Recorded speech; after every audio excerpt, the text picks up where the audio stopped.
बहुत सुंदर ई गुड़िया के ननद लोग के गीत बा, रीचा और रीमा, और वो लोग खातिर ई गारी गीत बा। देखी जाए जे कैसन लगता। अगर अच्छा लगी तो लाइक शेयर सब्सक्राइब करब जा।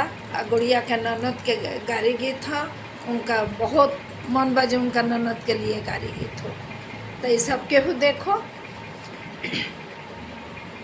ए रीचा खैबू न पियबू मोटैबू कैसे, सीमा खैबू न पियबू मोटैबू कैसे, अपना भैया के पेट पर लोटैबू कैसे, अपना फौजी भैया के पेट पर लोटैबू कैसे।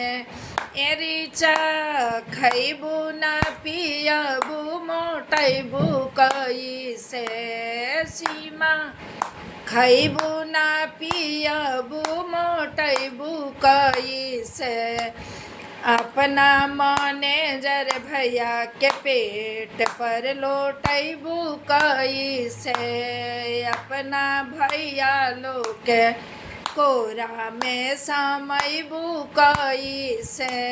नमस्ते प्रणाम।